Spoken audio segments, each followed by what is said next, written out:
Hello everyone. तो आज की वीडियो है NIOS क्लास 12 इंग्लिश के स्टूडेंट्स के लिए, जिसमें हम इंग्लिश का क्वेश्चन पेपर डिस्कस करेंगे। इंग्लिश का क्वेश्चन पेपर किस टाइप का आता है, उसमें कैसे क्वेश्चन आते हैं, हमें उनके आंसर किस वे में करने होते हैं और उन्हें इजीली किस तरीके से अटेम्प्ट करें कि हम बहुत ज्यादा आसानी से पास हो जाएं और अच्छे भी नंबर गेन कर सके। तो यह वीडियो आप सभी के लिए बहुत ज्यादा इंपॉर्टेंट है, इसे लास्ट तक देखना। तो हम शुरू करते हैं। सबसे पहले हम अपने एक बार सिलेबस पे फोकस करते हैं। तो जो हमारा सिलेबस है उसमें my first steps, leisure, reading with understanding, father dear father, fuel of the future, my grandmother house, reading with understanding, a case of suspicion, my son will not a beggar be, where the mind is without fear, reading with understanding, if I were you, the tiger in the टलन, the road not taken. तो आपकी ये सारे chapters, ये सब कुछ syllabus में है, वही सेम सिलेबस है। लेकिन इस सिलेबस में जो मेन बात है वो ये है कि इसमें 2 मॉड्यूल है, फर्स्ट मॉड्यूल, सेकेंड मॉड्यूल। तो फर्स्ट और सेकंड ऑप्शन है, ऑप्शन ए और ऑप्शन बी में से हमें कोई एक अपने एग्जाम के लिए रेडी करना है। जिनको फर्स्ट मॉड्यूल इजी लगे उन्हें वो करनी है, जिन्हें सेकंड मॉड्यूल इजी लगे उन्हें वो अटेम्प्ट करना है। तो जो मॉड्यूल सबसे ज्यादा इजी लगे, कन्वीनियंट लगे, आपको पढ़ने में समझने में इजीली जो आपको समझ आए, आपको वो अपने एग्जाम के लिए प्रिपेयर करना है। क्योंकि एग्जाम में इन दोनों ऑप्शन के बीच चॉइस आएगी, या तो आप ए वाला अटेम्प्ट करना या फिर बी वाला। तो जो ए मॉड्यूल है उसके अंदर है the reception desk and you, managing the telephone, analyzing turns in telephoning, controlling strategies and outgoing calls, ads for a receptionist। और जो B मॉड्यूल है उसमें है face to face communication in business, writing memos and letters, writing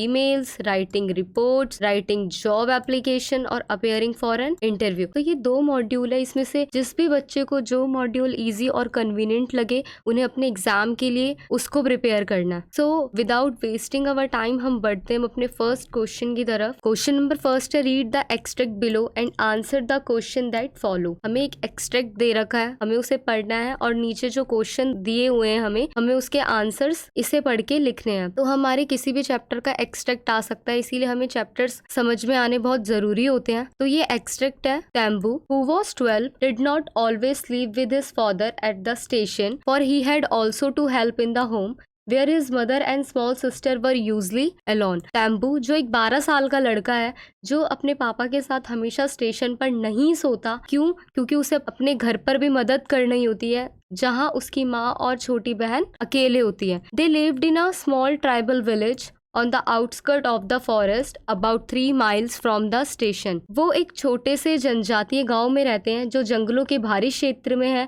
about 3 miles from the station, station से जिसकी दूरी 3 mile है। Their small rice fields did not provide them with more than a bare living। उनके जो छोटे चावल के खेत हैं वो उन्हें एक साधारण नग्न जीवन अवस्था के अलावा कुछ भी नहीं दे पा रहे हैं। And Baldev considered himself lucky to have got the job of खलासी at this small wayside signal stop. जबकि बलदेव खुद को भाग्यशाली मानते हैं कि उन्हें इस छोटे से रास्ते के साइड सिग्नल स्टॉप पर खलासी की नौकरी मिल गई। तो अब इसके क्वेश्चन है, why could not Tembu sleep with his father at the station. जो तैम्बू है वो अपने फादर के साथ स्टेशन पर क्यों नहीं सोता? तैम्बू क्यों नहीं सोता था अपने फादर के साथ स्टेशन पर? He could not always sleep with his father at the station, for he had also help in the home where his mother and small sister were usually alone. वो अपने पिताजी के साथ स्टेशन पर इसलिए नहीं सोता था क्योंकि उसके घर पर उसकी मम्मी और छोटी बहन अकेले होती थी और उनकी घर पर भी मदद करवानी होती थी। तो ये फर्स्ट क्वेश्चन का आंसर है। सेकंड क्वेश्चन है, where did Baldev family live. Baldev की फैमिली कहाँ रहती थी? तो इसका भी आंसर हमें एक्सट्रैक्ट में मिल जाएगा। They lived in a small tribal village on the outskirt of the forest about 3 miles from the station. वो एक छोटे से जनजातीय गाँव में रहती थी जो जंगलों के भारी क्षेत्र में था, जो स्टेशन से 3 माइल की दूरी पे था। Why did Baldev consider himself lucky? Baldev खुद को लक्की क्यों मानता था? Baldev considered himself lucky to have got the job of खलासी at this small wayside signal stop। Baldev खुद को भाग्यशाली इसलिए मानता था क्योंकि उसे इस छोटे से रास्ते के साइड सिग्नल स्टॉप पर खलासी की नौकरी मिल गई थी। Pick out the words for the extract which are similar in the meaning one to the following expression। अब हमें 2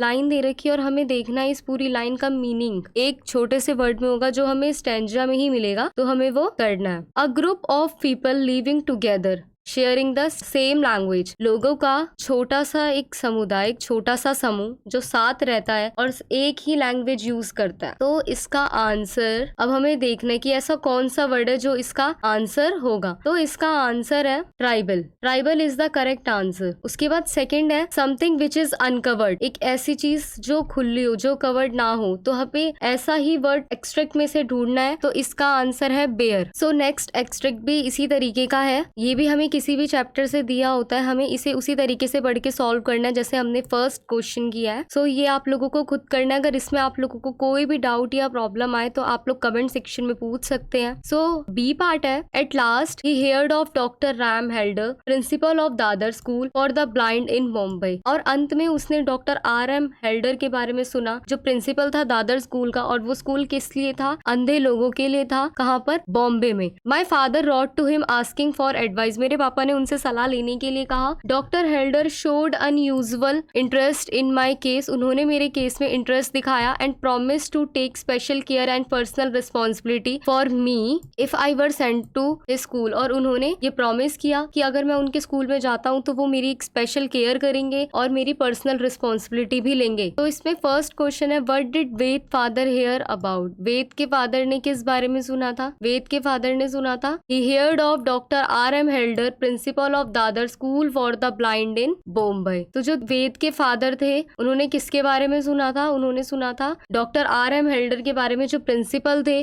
दादर स्कूल की। सेकेंड क्वेश्चन है, why did Ved father write a letter to doctor Halder? उन्होंने डॉक्टर हेल्डर को लेटर किस लिए लिखा था? My father wrote to him asking for advice, उन्होंने एडवाइस लेने के लिए डॉक्टर हेल्डर को लेटर लिखा था। क्वेश्चन नंबर थर्ड है, what promise did doctor Halder assure to Ved father? Doctor Halder ने वेद के फादर को क्या प्रॉमिस किया? उन्होंने प्रॉमिस किया था स्पेशल टेक केयर। उन्होंने कहा था promise to take special care and personal responsibility for him, he was sent to his school. उन्होंने उसकी स्पेशल केयर और पर्सनल रिस्पॉन्सिबिलिटी लेने के लिए कहा था अगर वो उनके स्कूल में जाता है। सेम है, pick out the words from the extract which are similar in meaning using the following expression. First, unable to see, ये तो इजीली सबको पता है कि जो दिख नहीं सकता यानी कि ब्लाइंड। फर्स्ट का आंसर है blind. Second, not commonly occurring, तो इसका आंसर है अनयूजुअल। तो इसी तरीके से इसका और का क्वेश्चन भी इसी तरीके से सॉल्व होगा। ये भी एक एक्सट्रैक्ट है और हमें इसी तरीके से इसे पढ़ के सॉल्व करना है। उसके बाद क्वेश्चन नंबर 2 है,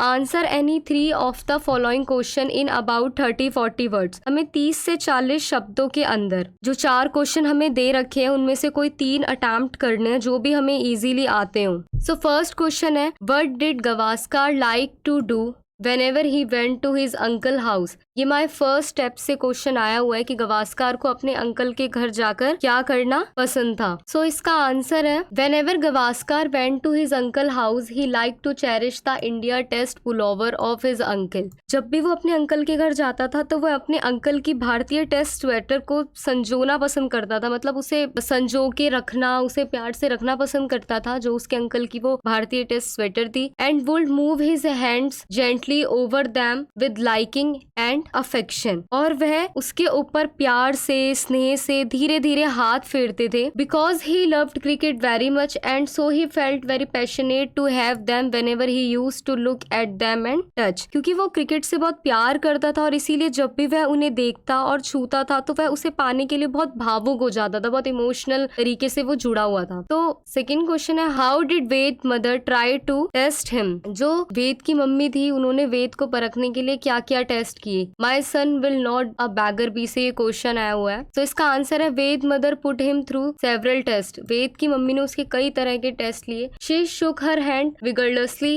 and also asked whether the lights were on और ऑफ। उन्होंने उसके हाथों को जोर से हिलाया और उससे ये भी पूछा कि बताओ लाइट जल रही है या फिर बंद है। क्वेश्चन नंबर 3 है, what did the intruder plan to do as Vincent Charles Girard? ये if I were you chapter से क्वेश्चन है। इंट्रूडर ने क्या प्लान किया विंसेंट चार्ल्स जिराड को लेके? The intruder is a criminal, जो इंट्रूडर था वो एक क्रिमिनल था, who is being chased by the police, जिसका पुलिस पीछा कर रही थी, for having murdered a cop, police उसका पीछा क्यों कर रही थी? क्योंकि उसने एक सिपाही का मर्डर कर दिया था। As per his plan the intruder intends to kill Girard in order to take on his identity and avoid being caught by the police. तो उसने प्लान किया कि अगर वह जिराड को मार देगा तो वो पुलिस से बच जाएगा। In this way he can lead a peaceful life without being haunted by the fear of arrest and punishment. तो अगर वो उसे मार देता है तो वो एक शांत की जिंदगी जी पाएगा, शांति प्रिय जिंदगी जी पाएगा, जहाँ उसे ना पुलिस से डरने की जरूरत पड़ेगी और ना ही उसे किसी दंड का डर रहेगा। नेक्स्ट क्वेश्चन है, what duty did Baldev do at the station? The tiger in the tunnel से क्वेश्चन आया हुआ है कि बलदेव स्टेशन पर कौन सी ड्यूटी करता था। Baldev was in charge of keeping the signal lamp lit and the tunnel clear of any obstruction for the train passing through it. Baldev जो था वहाँ का इंचार्ज था, उसको जलाना,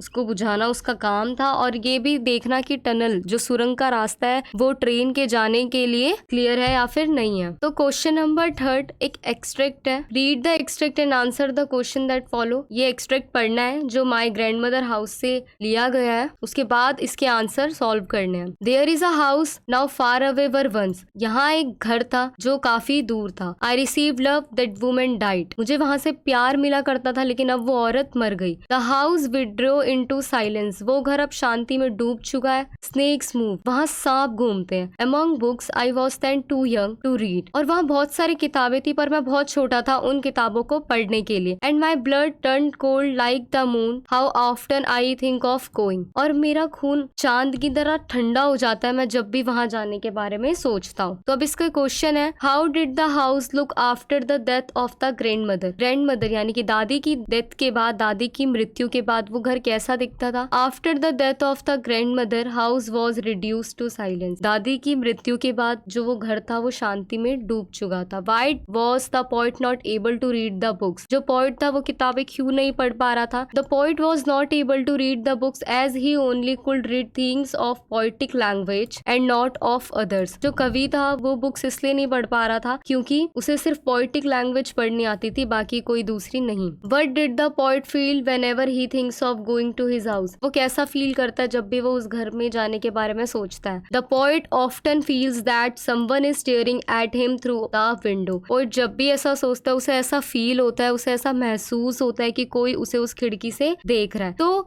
यहाँ पे बच्चों का डाउट आएगा कि मैम सेकंड थर्ड क्वेश्चन तो एक्सट्रैक्ट से मिले ही नहीं, आंसर उनके मैच हुए ही नहीं। तो एक्सट्रैक्ट में हमेशा यही होता है, जो पोएम वाले भी होते हैं और कभी कभी चैप्टर्स वाले में भी यही होता है कि हमें उनके आंसर खुद फ्रेम करने होते हैं। उसके लिए हमें डीप चैप्टर की अंडरस्टैंडिंग होनी चाहिए। सारे चैप्टर्स हमें एक बार पढ़ने चाहिए क्योंकि एक्सट्रैक्ट किसी भी चैप्टर से आ सकता है। तो इसीलिए हमें उस एक्सट्रैक्ट को डीपली समझना चाहिए, तभी हम उनके आंसर कर सकते हैं, क्योंकि हमें इनके आंसर ना खुद फ्रेम करने होते हैं। उसके बाद इसी के और में एक एक्सट्रैक्ट है, या आप लोग खुद सॉल्व करके देखना। सेम वैसे ही होगा, इसे पढ़ना है और सेम उसी की तरीके से आंसर करने हैं। अब क्वेश्चन नंबर 4 है, answer the following in about 60 word. अब 60 शब्दों के अंदर हमें अपने क्वेश्चन का आंसर करना है। तो क्वेश्चन है, how did Gavaskar behave during matches played in his childhood days. Gavaskar का कैसा बिहेवियर होता था, मतलब वो कैसा व्यवहार था उसका जब वो बचपन में यानी कि अपने बचपन में मैचेस खेलता था। ये भी माय फर्स्ट स्टेप से आया हुआ क्वेश्चन है। तो इसका आंसर है, Gavaskar usually played with some of their friends near his house during his childhood. Gavaskar जो था वो ज्यादातर अपने जो उसके घर के पास उसके दोस्त रहते थे उन्हीं के साथ बचपन में खेलता था। He always wanted to become a batsman. जैसा कि स्टोरी में भी है, वो हमेशा से एक बैट्समैन बनना चाहता था। And hated losing a wicket. और उसे आउट होने से बड़ी नफरत सी थी, उसे आउट होना बिल्कुल अच्छा नहीं लगता था। This thing becomes N obsession. और यही चीज आगे चल के एक जिद बन गई। He got angry and argue with his friends when he got out in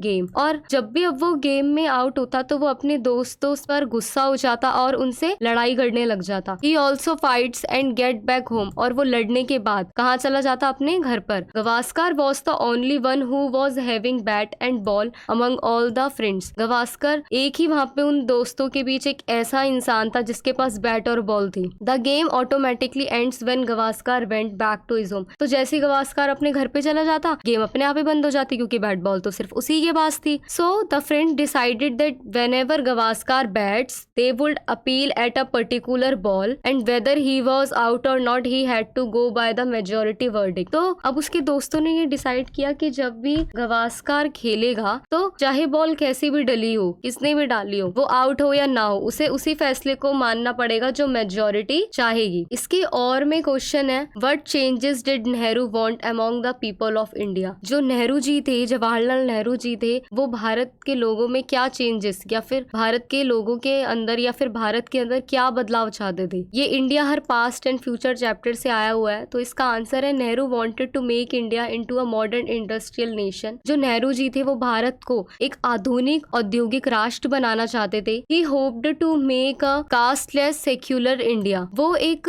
धर्मनिरपेक्ष भारत बनाना चाहते थे जहाँ जाति को लेकर कोई भेदभाव ना हो। Nehru promoted parliamentary democracy, secularism and science and technology during the 1950s, powerfully influencing India's arc as a modern nation. वो भारत में एक मजबूत लोकतंत्र, धर्मनिरपेक्षता, विज्ञान, औद्योगिक के क्षेत्र में आगे बढ़ाना चाहते थे ताकि जल्द से जल्द भारत एक आधुनिक राष्ट्र बन सके। Nehru quickly set about ensuring his vast, improvised and hugely diverse country was governed by democratically elected leaders and the rule of law. Nehru ji चाहते थे कि भारत जो इतना बड़ा, इतना विविध और इतना विविधताओं वाला देश है, वहाँ पे शासन कौन करे, जिसे जनता द्वारा चुना जाए। जिन नेताओं को जनता चुने वही नेता भारत पर शासन करें। In parallel he tried to make India economically self-reliant। वो भारत को आत्मनिर्भर बनाना चाहते थे so that it could not longer be exploited or manipulated by foreign powers। ताकि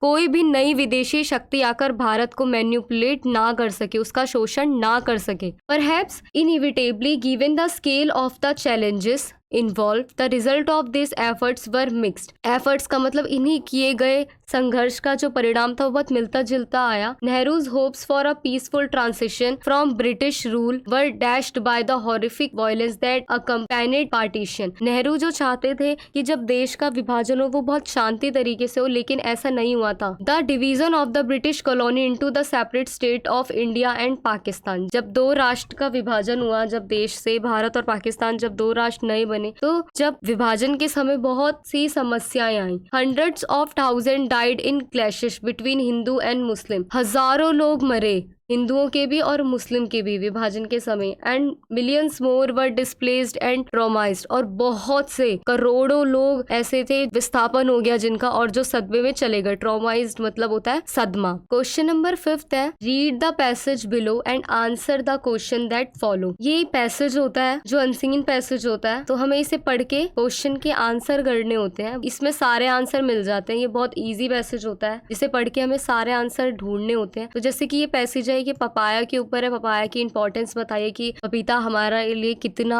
हेल्थी फ्रूट है, कितना ज्यादा हमारी हेल्प करता है हमारे शरीर के ग्रो में, और हमारे डाइजेस्टिव सिस्टम को ये स्ट्रॉन्ग रखता है। इससे शरीर की जो पाचन शक्ति होती है, जो पाचन तंत्र होता है, वो बहुत मजबूत रहता है। तो ये स्टैंजा पपाया की इंपॉर्टेंस पे ही है। तो इसे पढ़ के हमें इजीली इन क्वेश्चन के आंसर करने होते हैं जो हमें मिल जाते हैं बहुत इजीली। इसी तरीके से क्वेश्चन नंबर 6 भी है, ये भी रीड द पैसेज है। हमें इसको वैसे ही पढ़ना होता है और वैसे ही सेम आंसर लिखने होते हैं। लेकिन कभी भी किसी भी पैसेज को सॉल्व करने से पहले हमें क्वेश्चन को पढ़ना होता है। कुछ बच्चे ये गलती करते हैं कि वो पहले पैसेज पढ़ लेते हैं उसके बाद क्वेश्चन पे आते हैं। हमें ऐसा नहीं करना होता।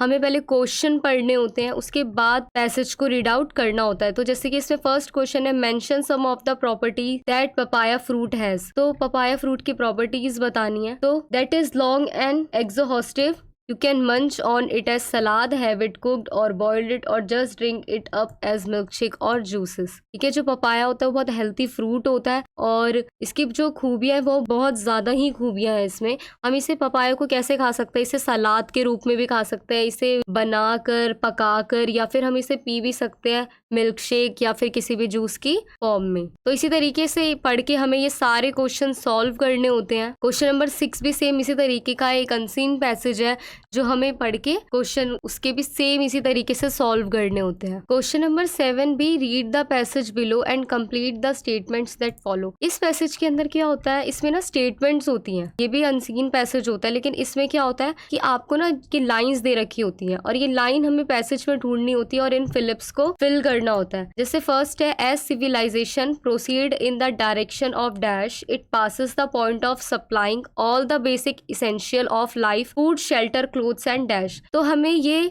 लाइन पैसेज में ढूंढनी है। तो बढ़ते अपने पैसेज की तरफ। देखो फर्स्ट लाइन ही है, as civilization proceed in the direction of technology. तो जो ए है, ए फिलिप है, उसका है technology. It passes the point of supplying all the basic essential of life, food, shelter, clothes and warm. लेकिन का आंसर है वर्म। तो यहाँ पर आएगा टेक्नोलॉजी, यहाँ पे आएगा वर्म। तो इसी तरीके से हमें अपने ये तीनों लाइन पढ़नी है और पैसेज में ढूंढ के इन फिलिप्स को फिल करना है, बहुत इजीली हो जाएगा। क्वेश्चन नंबर 8 है, read the passage below and make summary in about 100 words. इसमें भी क्या करना होता है, हमें पैसेज पढ़ना होता है और पैसेज को पूरा समझ के कि पैसेज में है क्या, उसकी 1 से 1.5 पैराग्राफ के बीच उसकी समरी लिख देनी होती है, जो भी हमें इसमें समझ आए, जो लाइन हमें समझ आए और जितना शॉर्ट हो सके। जैसे कि ये पैसेज है, ये कंगारू की फैमिलियर साइट पे है कि कंगारू मतलब ऑस्ट्रेलिया से रिलेट करते हैं और member of the kangaroo family can be as a small as rat और बिग एज अ मैन। वो एक चूहे के समान छोटे भी हो सकते हैं और एक आदमी के समान बड़े भी हो सकते हैं। और कहाँ कहाँ पाए जाते हैं, ऑस्ट्रेलिया, तस्मानिया, न्यू जूनिया, ठीक है। और Kangaroos, which are big-footed marsupials that evolved in Australia, use their short front legs like arms। तो जो ये स्टेंजा है, ये जो पैसेज है, इसमें कंगारू के बारे में बताया हुआ है, पूरी कंगारू के बारे में ये पैसेज है। तो हमें क्या करना है, इसे पढ़ना है और इसकी एक शॉर्ट समरी कि इस पैसेज में बताया क्या गया है उसे कम शब्दों में यहाँ पे सेम पैसेज की लाइनें उठा के अपने शब्दों में लिख देनी है। कुछ भी नहीं करना, पैसेज से लाइनें उठानी है 4-5 जो भी हमें अच्छी लगे और उनको ही लिख के एक समरी बना देनी है। बहुत इजी होता है ये। क्वेश्चन नंबर 9 है, fill in the blanks in the following sentences with preposition. हमें प्रीपोजिशन का यूज करना है और इनको फिलअप करना है। The man went dash the doctor clinic at Saint street. तो इसका तो इजीली है, the man went to the doctor. जो आदमी है वो डॉक्टर के पास गया, तो इसका करेक्ट आंसर होगा 2। डॉक्टर जॉन पुट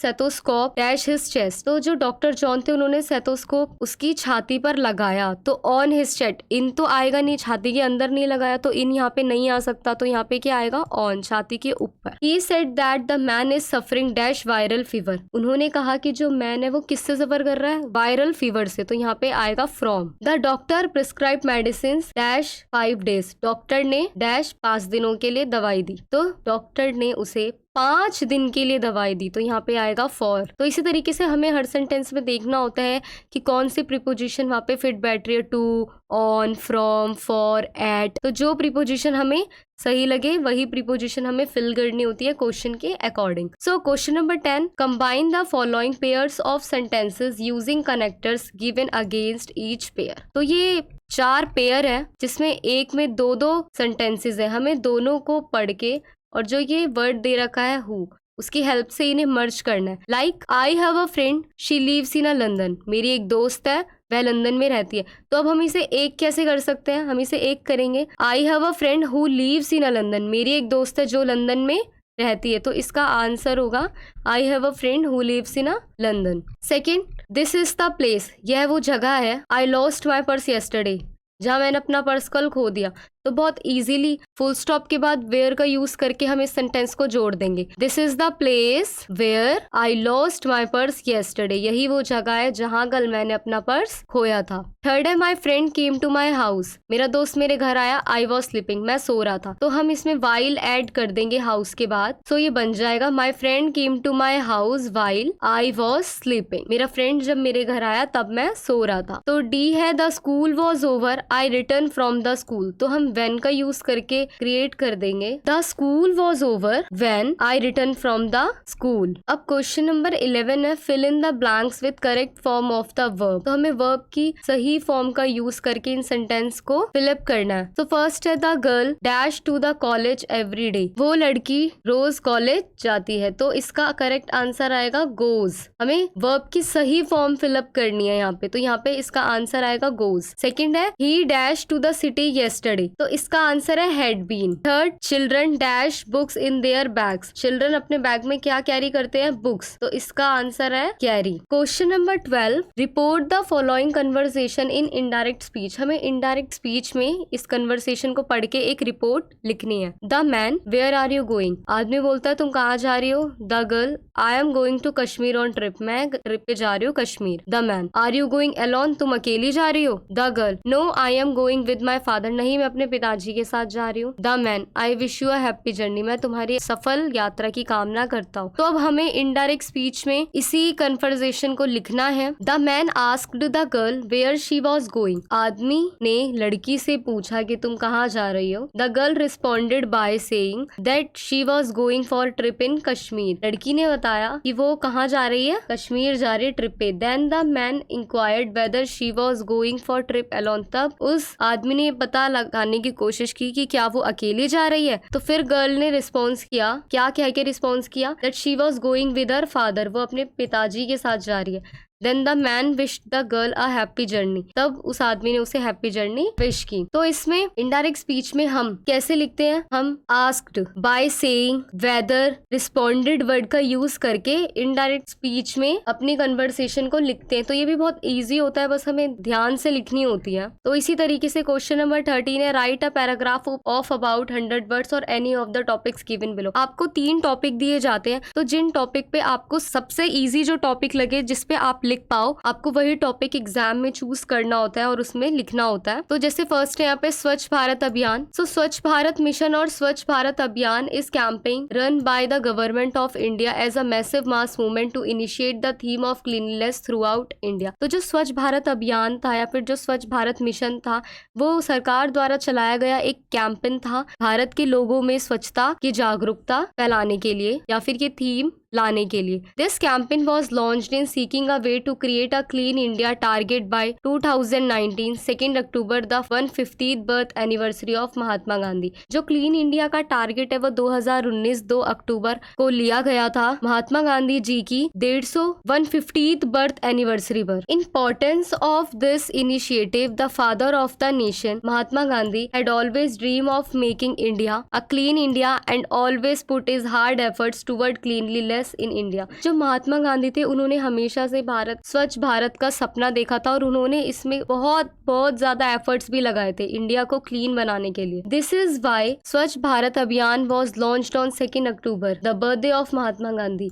यही कारण है कि स्वच्छ भारत अभियान 2 अक्टूबर महात्मा गांधी के जन्मदिन वाले दिन लॉन्च हुआ। Indian government had decided to launch this campaign. मतलब उसी दिन इंडिया की जो सरकार थी उसने इस कैंपेन को लॉन्च करने के बारे में सोचा। द स्वच्छ भारत अभियान AIIMS to bring behavioral changes in people and motivated health practices, spread cleanliness awareness among people and strengthen the cleanliness system in all the areas। तो जो ये स्वच्छ भारत अभियान था, ये एक ऐसा एक ऐसा लक्ष्य लेकर आया कि हमें अपने चारों तरफ का जो वातावरण है वो स्वच्छ बनाना चाहिए ताकि हमारा स्वास्थ्य भी बिल्कुल ठीक रह सके। अपने चारों ओर हमें स्वच्छता ही फैलानी चाहिए ताकि हर एक क्षेत्र में स्वच्छता रह सके। It helps create a user friendly environment for all private sector interested in investing in India for cleanliness maintenance.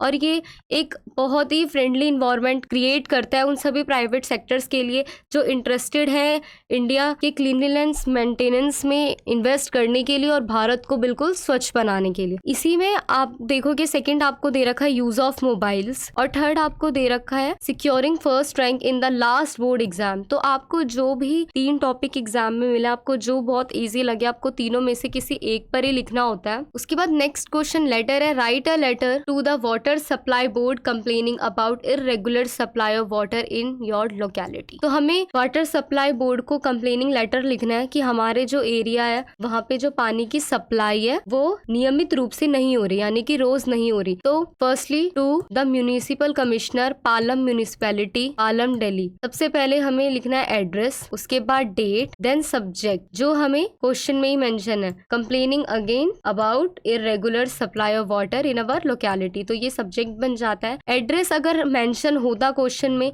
तो हमें सेम एड्रेस लिखना होता, लेकिन जैसे कि यहाँ पे नहीं दिया तो हमने सेल्फ एड्रेस लिखा है जो हम लिख सकते हैं। उसके बाद रिस्पेक्टेड सर मैडम, देन हमें लेटर की बॉडी को क्रिएट करना होता है। I would like to inform you that our village locality is very troubled by irregular supply of drinking water. मैं आपको ये बताना चाहता हूँ कि जो हमारे क्षेत्र में पानी की जो नियमित रूप से सप्लाई नहीं हो रही है पीने के पानी की, उसने हमें बहुत बड़ी परेशानी में लाके खड़ा कर दिया है। Most of the handpumps in our village are in poor condition. बहुत से जो हमारे गाँव में बहुत सारे हैंडपंप्स हैं वो बहुत ही ज्यादा बुरी हालात में है, टूटे फूटे हैं। Water is coming in the tap outside the house for the last 10-15 days and even if water comes only for half an hour. वैसे तो 10-15 दिनों से पानी आ ही नहीं रहा है, लेकिन अगर आता भी है तो सिर्फ आधे या 1 घंटे के लिए आता है। Due to paucity scarcity of drinking water people stand in queue for hours with bucket and pots to fill water from midnight onwards. लोग रात के मध्य पहर में भी खड़े रहते हैं, अगर वो भी लाइनों में खड़े रहते हैं बाल्टी और मटके पकड़कर, अगर उन्हें ऐसा लगता है कि पानी आने वाला है लेकिन पानी नहीं आता। While filling water from the tap people also start fighting with each other. लोग पानी के लिए आपस में लड़ने भी लग जाते हैं, पानी भरते वक्त आपस में लड़ने भी लग जाते हैं। Therefore, I request you to kindly please regularize the supply of drinking water in this village. We will be very grateful you do for this noble work. तो वो कहता है कि मैं आपसे रिक्वेस्ट करता हूँ कि प्लीज पीने का पानी की सप्लाई जो है वो रोज करे। मैं आपका बहुत आभारी रहूंगा इस काम के लिए। लास्ट में थैंकिंग यू ग्रीट करना है योर्स फेथफुली XYZ। अगर नाम है क्वेश्चन में तो हमें वो लिखना है, वरना XYZ लिख के हम अपने लेटर की एंडिंग करते हैं। क्वेश्चन नंबर 15 है द फॉलोइंग पैसेज है 7 mistakes of spellings and other grammatical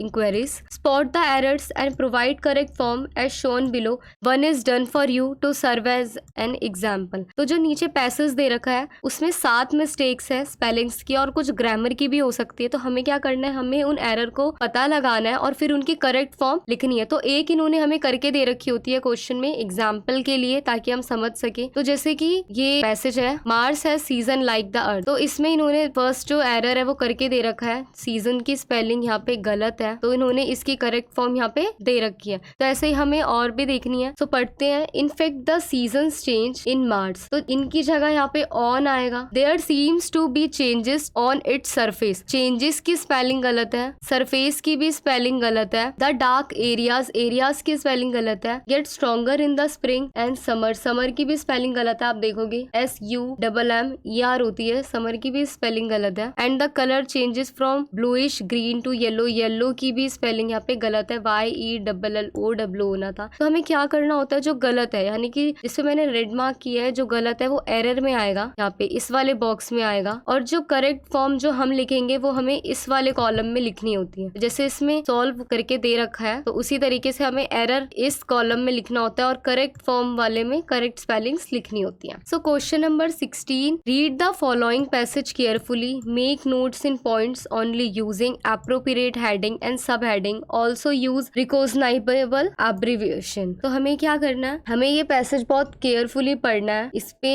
notes बनाने हैं, सब हेडिंग्स देनी है और इसमें हमें एब्रिविएशन का भी यूज करना है। तो सबसे पहले जब भी इस तरह का क्वेश्चन आता है, नोट मेकिंग का क्वेश्चन आता है, तो हमें सबसे पहले क्या देना होता है, टाइटल। कभी कभी क्वेश्चन में यानी कि पैसेज के ऊपर ही पहले से मेंशन होता है टाइटल, लेकिन जैसे यहाँ पर नहीं है तो हमें क्या करना होता है, पैसेज को पढ़ना होता है और पढ़ने के बाद देखना होता है कि पैसेज किस बारे में बात कर रहा है। तो जिस भी बारे में पैसेज बात कर रहा है हमें अपने ही अकॉर्डिंग उसका टाइटल खुद दे देना होता है। सो जैसे ये है, satellite TV providing entertainment 24 hours in a day is leading to an increase in health problems among children. कि जो टीवी है वो एंटरटेनमेंट तो 24 घंटे प्रोवाइड करता है दिन में, लेकिन ये हेल्थ प्रॉब्लम्स भी बन रहा है बच्चों में। There is an alarming increase in the cases of sleep disturbances in children caused by excessive television viewing. ज्यादा टीवी देखने के चक्कर में कई बच्चे नींद पूरी नहीं ले पाते हैं। The increased amount of television viewing is associate with many types of sleep problem. इससे बहुत सारी नींद की समस्याएं होती हैं, including difficulty in getting to and staying asleep. The amount of television viewed also had an effect on whether the child became sleepy even during the daytime, affecting his normal daytime functioning. तो इसमें यही बता रखा है कि TV किस तरीके से बच्चों को प्रभावित करता है, कैसे उनकी हेल्प में, उनकी नींद में परेशानियां क्रिएट करता है। तो ये पैसेज टीवी और उसके इम्पैक्ट से रिलेटेड है। दैट्स व्हाई यहाँ पे हेडिंग दी गई है इम्पैक्ट्स ऑफ द टेलीविजन। तो ये टाइटल बिल्कुल ठीक है, हमें भी अपने पैसेज को पढ़ के इसी तरीके से जो भी पैसेज होता है उसे पढ़ के और उसमें ये देखना होता है कि वो किस बारे में बात कर रहा है और उसके बाद ही हमें अपने पैसेज को टाइटल देना होता है। उसके बाद हमें बनानी होती है मेन हेडिंग। उसके लिए हमें क्या करना होता है, हमें अपने पैसेज को कुछ पार्ट्स में डिवाइड कर लेना होता है। कभी कभी होता है कि पैसेज में पहले ही मेंशन होता है ये फर्स्ट पैराग्राफ, ये सेकंड पैराग्राफ, ये थर्ड पैराग्राफ, बट जैसे इस वाले पैसेज में ऐसा नहीं है। तो ऐसे पैसेज में हमें क्या करना होता है, ऐसे पैसेज में हमें अपने आप ही पैराग्राफ्स को क्या है डिवाइड कर लेना होता है। तो जैसे कि मैं करूंगी यहाँ पे, ये देखो जैसे मैंने फर्स्ट ले लिया, यहाँ से लेके यहाँ तक इसे फर्स्ट पैराग्राफ मान लिया, देन यहाँ से लेके यहाँ तक सेकंड मान लिया, फिर द से लेके फंक्शनिंग तक थर्ड मान लिया। तो ऐसे ही करके हम अपने पैसेज को जितना भी चाहते हैं हम उसको डिवाइड कर लेंगे उसको पार्ट्स में, और उसके बाद क्या करते हैं इसमें देखेंगे कि जो ये हमने डिवाइड किया है फर्स्ट पार्ट, इसमें किस चीज की बात हो रही है, और फिर वहां से एक लाइन पिक करके हमें बनानी है अपनी मेन हेडिंग। उसके बाद उस पैराग्राफ के अंदर, यानी कि जो हमने अपना फर्स्ट पैराग्राफ डिवाइड किया है उसके अंदर कौन कौन से पॉइंट्स आ रहे हैं, हमें उन पॉइंट्स को इसी टाइप से लिखना होता है जैसे यहाँ पे सॉल्व्ड में लिखा गया है, और एब्रीवेशन देनी होती है। जैसे ये एब्रीवेशन है तो इसके नीचे अंडरलाइन कर रखी है ताकि जो भी चेकर हो वो चेक करे, उसे पता चल जाए कि इनकी स्पेल मिस्टेक नहीं है, ये इन्होंने एब्रीवेशन यूज कर रखी है। तो फिर उसी तरीके से हमें हमारा सेकंड पैराग्राफ लेना होता है, उसे पढ़ना होता है, उसकी कोई मेन हेडिंग देनी होती है। जैसे इसमें दे रखी है इम्प्रिजन ऑफ कार्टून, कार्टून से क्या क्या होता है, तो फिर हमने ये पढ़ा, ठीक है। उसको पढ़ने के बाद जो हमें लगेंगे वो 3 पॉइंट हमें इसमें लिख देने हैं। फिर ऐसे हमें अपने थर्ड पैराग्राफ को लेना है कि चिल्ड्रन पे क्या इम्पैक्ट पड़ता है, फिर ऐसे उसके 3 पॉइंट लिख देने हैं उसी पैसेज में से, और एब्रीवेशन यूज करनी है जैसे इसमें की गई है, disturbance, children, staying, normal, aggressive. तो ये बहुत इजी होता है कि हम पहले अपने पैसेज को कुछ पार्ट्स में डिवाइड कर ले और फिर उसी पार्ट्स की मेन हेडिंग बना के उसके अंदर 3 सब पॉइंट लिख दें। तो इस तरीके से नोट मेकिंग जो होती है वो बहुत ज़्यादा इजी होती है। उसके बाद इन्हीं पॉइंट्स को लेके हमें एक छोटी सी शॉर्ट समरी लिख देनी होती है। जैसा कि आप इसमें देखोगे समरी कितनी शॉर्ट है, बहुत शॉर्ट है। इन्होंने कुछ लाइनें उठाई पैसेज से और यहाँ लिख दी, तो ये हमारी समरी बन गई है। तो हमें इसी तरीके से नोट मेकिंग सॉल्व करनी होती है। सबसे पहले टाइटल, देन मेन हेडिंग, फिर मेन हेडिंग की 3 से 4 सब हेडिंग, और उन्हीं सब हेडिंग के बीच हमें एब्रीविएशन यूज करनी है। और कम से कम मेन हेडिंग के 3 पॉइंट तो होने ही चाहिए। 4-5 आप बढ़ा सकते हो लेकिन 3 से कम नहीं हो सकते, तो 3 पॉइंट तो कम से कम होने चाहिए। उसके बाद हमें इसी तरीके से समरी लिखनी होती है। तो इसी तरीके से हमने हमारा ये नोट मेकिंग का क्वेश्चन भी सॉल्व कर लिया है। सो बढ़ते हैं अपने नेक्स्ट सेक्शन बी की तरफ। तो इसमें पहले हम ऑप्शन 1 को देखेंगे। जैसा कि मैंने आपको वीडियो की स्टार्टिंग में बताया था, मॉड्यूल 1 और 2 में से हमारे पास ऑप्शन होता है। तो अब ये मॉड्यूल 1 के क्वेश्चंस हैं जिसमें से 17 क्वेश्चन है। Mention any 4 items which should be kept on the receptionist desk. किसी भी रिसेप्शनिस्ट के डेस्क पे ऐसे कौन से 4 आइटम है जो होने चाहिए? A writing pad and a pen, एक छोटा सा नोट पैड जिसपे कुछ लिख सके और एक पेन होना चाहिए। A handful of useful phone numbers, एक कॉलम होना चाहिए जिसके अंदर सभी यूजफुल फोन नंबर्स हो। Third, separate folders for everything whether in desktop और हार्ड कॉपी। ठीक है, सारी चीजों के सेपरेट फोल्डर्स होने चाहिए, चाहे वो डेस्कटॉप में हो या फिर उनकी हार्ड कॉपी हो। और फोर्थ है proper information about the almost everything, और उसे सब कुछ पता होना चाहिए, मतलब एक प्रॉपर इन्फॉर्मेशन होनी चाहिए हर टॉपिक के बारे में। क्वेश्चन नंबर 18 है what should a receptionist always remember. एक रिसेप्शनिस्ट को हमेशा क्या याद रखना चाहिए? To understand information quickly and accurately, उसे कोई भी जो इन्फॉर्मेशन, कोई भी जानकारी जो उसे दी जाए या जो उसे पता हो, उसे इजीली समझ आ जानी चाहिए और उसे एक्यूरेटली, उसे बिल्कुल सही ही बतानी चाहिए। Receptionist should learn how to be a good listener, उसे एक गुड लिसनर होना चाहिए, सामने वाले की बात को बहुत ध्यान से सुनना चाहिए। Engage in active listening, provide clear and concise information, उसे बिल्कुल प्रॉपर जानकारी प्रदान करनी चाहिए। And be empathic and respectful of others, और उसे दूसरों के साथ बहुत ही आदरपूर्वक व्यवहार करना चाहिए। You should also have excellent writing and editing skills for drafting and proofing professional emails, और उसे प्रोफेशनल ईमेल्स लिखने के लिए राइटिंग एडिटिंग भी आनी चाहिए, ये स्किल्स भी उसमें होनी चाहिए। क्वेश्चन नंबर 19 है what is a message form. Message form क्या होता है? Message form, a receptionist frequently requires this form because they may not remember all of the messages that must be related to various individuals. They can easily record the message on this form.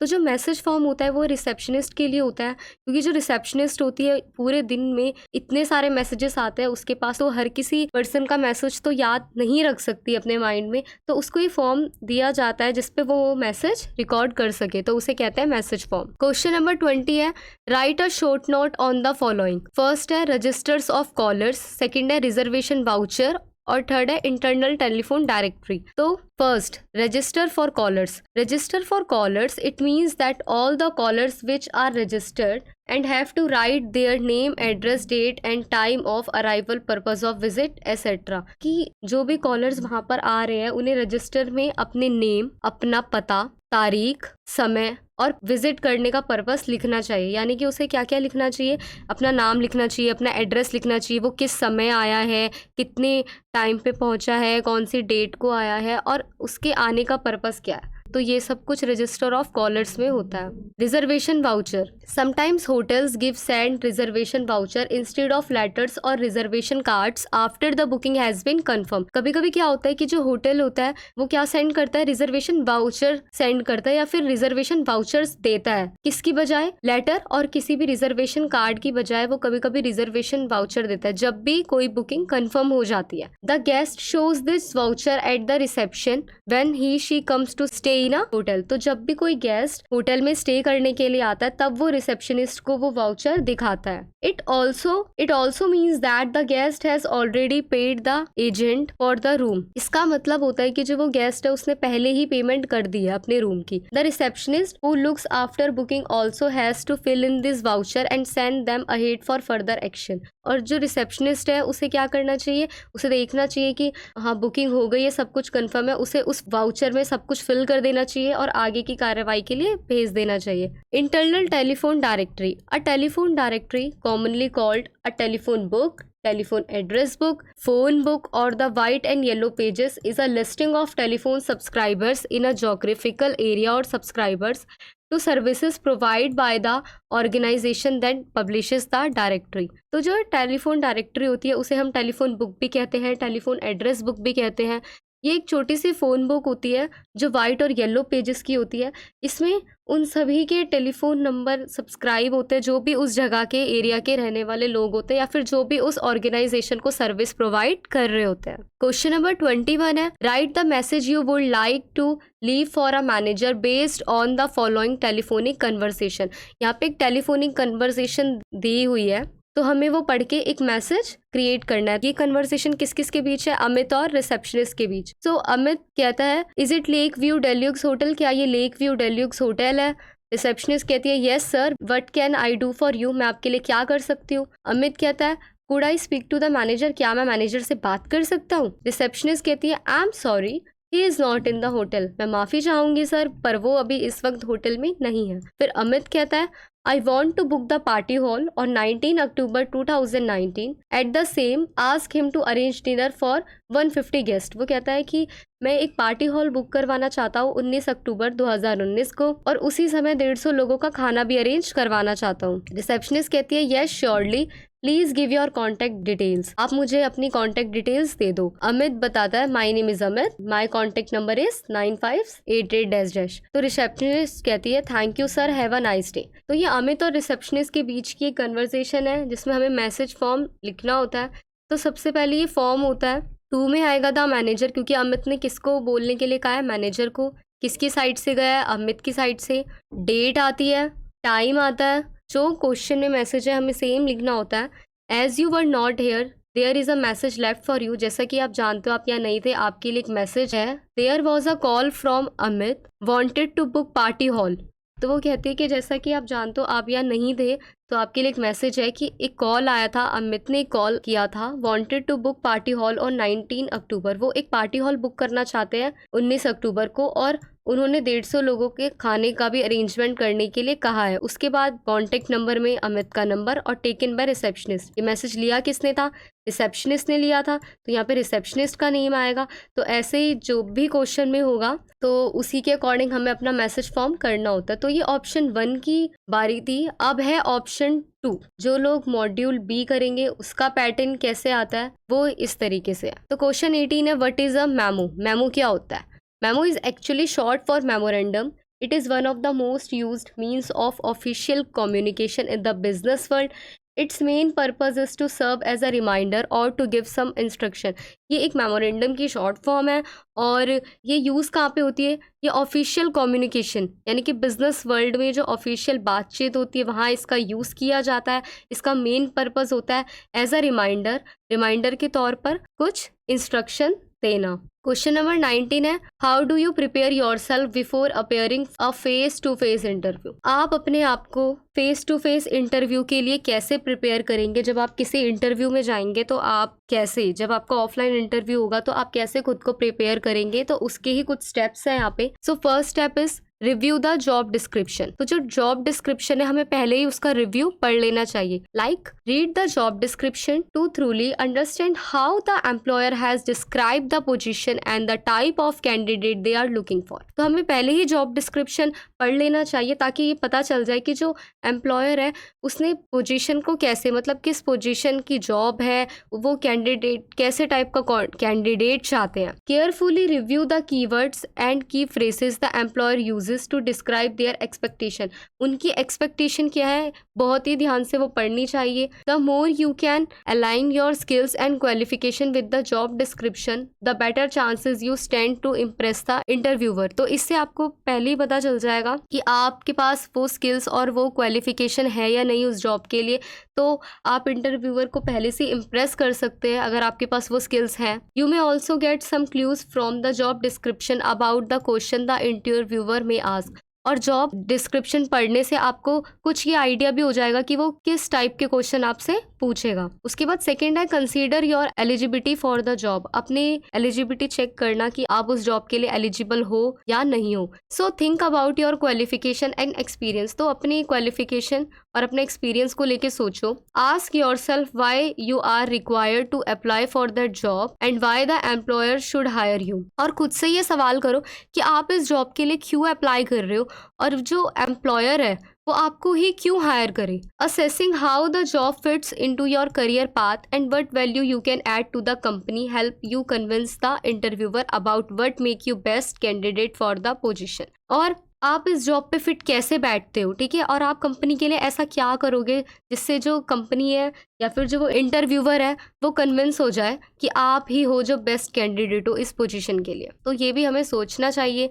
फिर third है learn more about the company. Company के बारे में हमें ज़्यादा जानना चाहिए। Get in depth information about the company through its website, social media pages, employ reviews, other online sources. जिस भी कंपनी में हम इंटरव्यू के लिए जा रहे हैं, जिस भी कंपनी के लिए हम जा रहे हैं काम करने, हमें उसकी इंफॉर्मेशन ना पहले से ही निकाल लेनी चाहिए। उसके बारे में हमें एक गहरी नॉलेज, एक गहरी जानकारी होनी चाहिए। हम वो जानकारी कहाँ से ले सकते हैं? हम उस ऑफिस की वेबसाइट से ले सकते हैं, सोशल मीडिया पेजेस से ले सकते हैं, एम्प्लॉय के क्या क्या रिव्यूज़ है उससे जान सकते हैं, और भी बहुत सारे अदर ऑनलाइन रिसोर्सेज हैं उससे हम पता कर सकते हैं। Find out about it's mission, management, work culture, the type of products it offers and the types of clients it serves. हमें इससे ये पता लगाना चाहिए कि उनका मैनेजमेंट सिस्टम क्या है, उनका मोटिव क्या है, उनके वहाँ का वर्क कल्चर क्या है, उनके ऑफर्स क्या है, वो किस टाइप के क्लाइंट्स रखते हैं। Get some insight on its latest revenue, growth prospects and business plan. उनकी लेटेस्ट रिवेन्यू क्या क्या है, ग्रोथ प्रोस्पेक्ट्स क्या क्या है, उनके बिजनेस प्लान क्या क्या है। तो हमें ये सब कुछ पढ़ना चाहिए। Most companies display information about the management on their about us page, ठीक है। एम्प्लॉयमेंट रिलेटेड इंफॉर्मेशन, करियर और work with us page, and information for investors on their investor relation page. तो बहुत सी कंपनियां क्या करती हैं कि जो अपनी इन्फॉर्मेशन होती है वो अलग अलग पेजेस पर डिस्प्ले करती हैं। जैसे अगर आपको कंपनी के बारे में पढ़ना है और उसकी मैनेजमेंट के बारे में पढ़ना है तो आप अबाउट अस पेज पे जाओगे। अगर आपको एम्प्लॉयमेंट रिलेटेड, वहाँ पे काम कर रहे लोगों की जानकारी से रिलेटेड कुछ पूछना है या कुछ जानना है तो आप करियर और वर्क विद अस वाले पेज पे जाओगे। और अगर आपको इन्वेस्टर्स हो, ठीक है, और आपको इन्फॉर्मेशन चाहिए इन्वेस्टर की, तो आप कौन से पेज पे जाओगे? इन्वेस्टर रिलेशन पेज पे। उसके बाद है prepare a list of expected interview question. हमें खुद के लिए ही एक लिस्ट प्रिपेयर कर लेनी चाहिए कि इंटरव्यू में किस टाइप के क्वेश्चन पूछे जा सकते हैं। Make a list of common interview question for the given position and frame thoughtful answer. Prepare impressive response to question that give you an opportunity to highlight your skills and interest in job. In addition to position specific question, here are some common question to include in your list. इसका मतलब यही है कि हमें पहले से ही कुछ question खुद के लिए प्रिपेयर कर लेने चाहिए, उनके आंसर अपने माइंड में सेट कर लेने चाहिए ताकि हमारा इंप्रेशन वहाँ पे अच्छा पड़ सके। जैसे यहाँ पे कुछ एग्जाम्पल है, टेल मी अबाउट योरसेल्फ, ये तो बहुत कॉमन है, हर कोई पूछता है। Why are looking for a job change, आप अपनी जॉब क्यों चेंज कर रहे हैं। Why do you want this job, आप यही जॉब क्यों चाहते हैं। What are your strength and weakness, आपकी कमजोरियाँ और आपके प्लस पॉइंट क्या है। वट मोटिवेट्स यू, आपको एनकरेज क्या करता है, क्या आपको मोटिवेट करता है। Where do you see yourself in 5 years, आपने बीते 5 सालों में आपको कहाँ देखा है। तो इसी तरीके से हमें खुद के लिए ऐसे क्वेश्चन क्रिएट करने चाहिए इंटरव्यू में जाने से पहले। देन प्रैक्टिस मॉक इंटरव्यूज, हमें मॉक इंटरव्यूज खुद के करने चाहिए।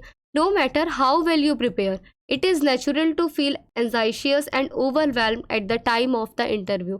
ये मैटर नहीं करता कि आप पहले से ही कितने रेडी हो इंटरव्यू के लिए, लेकिन ये बहुत नेचुरल है कि हम जब भी इंटरव्यू देने जाते हैं, जब भी हम बातचीत करते हैं तो हम घबराने लग जाते हैं, हमें एंजाइटी सी हो जाती है, हम कांपते हैं। Mock interviews can be a great help in this regard. और अगर आप भी ऐसे ही डरते हो तो हमें पहले ही मॉक इंटरव्यू कर लेने चाहिए, ताकि क्या होता है, इसमें बहुत बड़ी हेल्प मिलती है मॉक इंटरव्यूज करने से, हम उस टाइम इतना नहीं डरेंगे। They can create a real interview like environment and help boost your confidence. Mock interview करने से क्या होता है, हम पहले ही इंटरव्यू जैसे माहौल से फ्रेंडली हो जाते हैं और ये हमारे कॉन्फिडेंस को बूस्ट कर देता है, मतलब बढ़ा देता है। आस्क योर फ्रेंड्स और family to conduct a mock interview for you. आप अपने फैमिली या फिर अपने फ्रेंड से बोल सकते हैं कि वो आपके लिए एक मॉक इंटरव्यू अरेंज कर दे। Consider recording the entire process to analyse your performance. और जब भी मॉक इंटरव्यू चल रहा हो तो एक रिकॉर्डिंग ऑन कर लेनी चाहिए ताकि आप बाद में ये एनालाइज कर सको कि आपकी पूरी पोजीशन, पूरी तैयारी, पूरी परफॉर्मेंस किस तरह की है। If you can not find anyone to play the interviewer, you can rehearse your interview in front of a mirror. अगर आपको कोई भी नहीं मिलता कि कोई इंटरव्यूवर बन के आपका इंटरव्यू ले सके, आपको मॉक इंटरव्यू की प्रैक्टिस करवा सके, तो आपको खुद शीशे के आगे खड़े होके प्रैक्टिस कर लेनी चाहिए। उसके बाद है ऑर्गेनाइज योर डॉक्यूमेंट। ये तो बहुत ईजी ही होता है कि हमें हमारे सारे marksheet, certificate, ID proofs, photographs एक फ़ोल्डर में लगानी चाहिए ताकि वहाँ पे एक वेल मेंटेन्ड लगे कि जब भी आपसे वो कुछ भी मांगे तो आप बहुत इजीली निकाल के अपने कॉलम से उसे दे सको। और जो रिज्यूम होता है, यानी कि जो हमारा CV होता है, हमारे पास चाहे उसकी डिजिटल कॉपी हम उसे यूज़ करो, लेकिन हमारे पास एक हार्ड कॉपी भी हमेशा होनी चाहिए, क्योंकि just in case the interviewer needs them, तो बहुत इजी रहता है कि हम उन्हें हार्ड कॉपी प्रोवाइड करवाएं। सो इसलिए हमारे पास हमारे रिज्यूम का और कवर लेटर का एक प्रिंट आउट होना इम्पॉर्टेंट है, बहुत वेल मेंटेन लगता है ये। 7th पॉइंट है update your social media profile. हमें अपने सोशल मीडिया प्रोफाइल पे अपडेट रहना चाहिए। If you are on LinkedIn, Facebook, Twitter और any other social media platform, make sure you have an updated profile. कि अगर आप इनमें से किसी भी प्लेटफॉर्म पे हो, फेसबुक, ट्विटर, लिंक्डइन, तो आप श्योर होने चाहिए कि आप अपनी प्रोफाइल को अपडेट करते रहे, क्योंकि जो एम्प्लॉयर्स होते हैं वो सोशल मीडिया पे आपकी प्रेजेंस ज़रूर चेक करेंगे ताकि आपकी पर्सनालिटी, आपके बैकग्राउंड और आपकी बहुत सारी चीज़ों के बारे में उन्हें पता लग सके। इसी तरीके से मेक ट्रैवल अरेंजमेंट्स है और decide on your interview dress. Make travel arrangement में क्या होता है कि जब भी कंपनी आपको अपनी मतलब लोकेशन मैप जब भी आपको सेंड करे तो आपको डायरेक्शन पहले ही देख लेनी चाहिए गूगल मैप्स पे, ताकि आपको ये पता चल जाए कि कितना डिस्टेंस है और आपको वहाँ पे जाने में कितना टाइम लगेगा।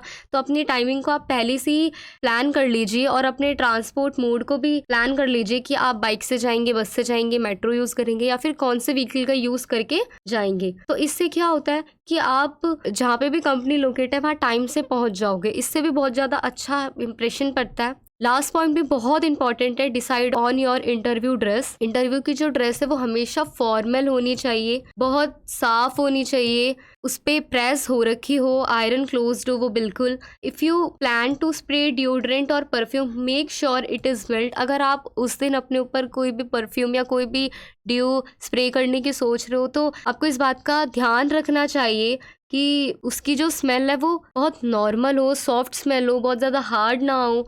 Overall plan for a neat and clean look, एक साफ सुथरा लुक लेके जाना चाहिए, वो बहुत वेल मेंटेन लगता है। So question number 20, write a letter of inquiry for the delay in sending printed notebooks to Bhatia International School, Mumbai. You are the second divisional assistant of the school.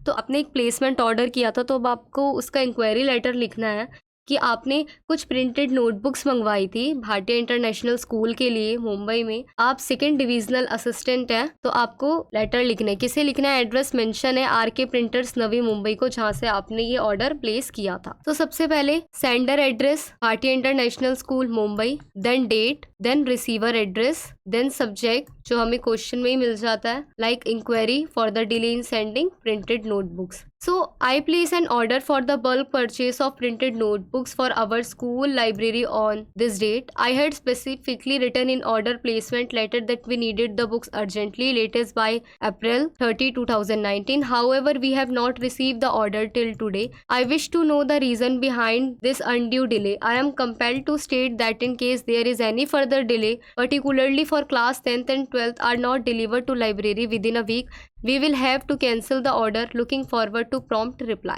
तो इसमें ये है, हमने एक order place किया था आपके पास से स्कूल के लिए प्रिंटेड नोटबुक्स का, अपनी स्कूल की लाइब्रेरी के लिए हमने 10 मार्च को ऑर्डर प्लेस किया था, और हमने आपको ये साफ साफ लिखा था कि हमें बुक्स की ज़रूरत बहुत अर्जेंटली है, तो हमें 30 अप्रैल तक बुक्स चाहिए, लेकिन हमें आज तक हमें अपना वो ऑर्डर रिसीव नहीं हुआ है। तो मैं इस देरी का कारण जानना चाहता हूँ, अनड्यू डिले का रीज़न मैं जानना चाहता हूँ, और मैं आपको ये कह रहा हूँ कि मुझे 10th और 12th क्लास की बहुत ज़्यादा अर्जेंटली नीड है। अगर वो एक हफ्ते के अंदर नहीं आती है 10th क्लास और 12th क्लास की किताबें, तो हम अपने ऑर्डर को क्या कर देंगे? कैंसिल कर देंगे। तो इसी तरीके से हमने इस लेटर को कवर अप किया है, एंड में जो भी आपकी पोजीशन है, जैसे क्वेश्चन में मेंशन थी सेकंड डिविजनल असिस्टेंट्स, तो यहाँ पे वही आएगा। Then question number 21, read the following greetings and state if they are formal और इनफॉर्मल। तो हमें स्टेटमेंट्स दे रखी हैं कुछ, और हमें बताना है कि ये फॉर्मल है या फिर इनफॉर्मल है। तो जो फॉर्मल ग्रीटिंग्स होती हैं वो किसके लिए होती हैं? जो हमारे सीनियर्स, एम्प्लॉयर्स, उनके लिए होती हैं, और जो इनफॉर्मल होती है वो हमारे फ्रेंड्स, रिलेटिव्स, इनके लिए होती हैं। तो फर्स्ट स्टेटमेंट है, I hope this letter finds you in a good health. तो ये तो इनफॉर्मल है, हम अपने किसी भी रिश्तेदार से ही पूछ सकते हैं, good morning, how are you. ये फॉर्मल ग्रीट है, क्योंकि ये हम अपने सीनियर या फिर किसी भी ऑफिस स्टाफ के एम्प्लॉय से भी पूछ सकते हैं। हाँ, अगर यहाँ पर होता हाउ आर या, यू की जगह होता वाई और डबल ए या, तो ये फॉर्मल नहीं होता, फिर ये इनफॉर्मल हो जाता। लेकिन अभी यहाँ पे है good morning, how are you, तो ये फॉर्मल ग्रीटिंग हुआ। सी है, you are the person I was looking for, तुम ही वो इंसान हो मैं जिसकी खोज में था। तो ये तो लाइन से ही पता चल रहा है फॉर्मल है। Then what a pleasant surprise, wow तुमने क्या सरप्राइज दिया है, तो फिर ये इनफॉर्मल है, क्योंकि ऐसा हम अपने किसी फ्रेंड और रिलेटिव्स के साथ ही कर सकते हैं। तो यही हमारे क्वेश्चन खत्म होते हैं। तो आज की वीडियो में इतना ही। मैंने अपनी तरफ से आपको सारे क्वेश्चन बहुत ब्रीफली एक्सप्लेन किए, आपको बताया इस वीडियो के अंदर कि किस तरीके से हमें क्वेश्चन को अटैम्प्ट करना होता है। अगर आपको फिर भी कहीं पे कोई भी डाउट आता है तो आप कमेंट सेक्शन में मुझसे पूछ सकते हैं, और अगर आप हमारे चैनल पे नए हैं तो आप प्लीज़ हमारे चैनल को सब्सक्राइब कर लीजिए, ताकि आपको आने वाली सभी वीडियोस की जानकारी तुरंत मिल सके। और इस नोट्स का लिंक डिस्क्रिप्शन में है, तो आप वहाँ से जाकर ये ले सकते हैं। सो मिलते हैं नेक्स्ट वीडियो में। Thank you.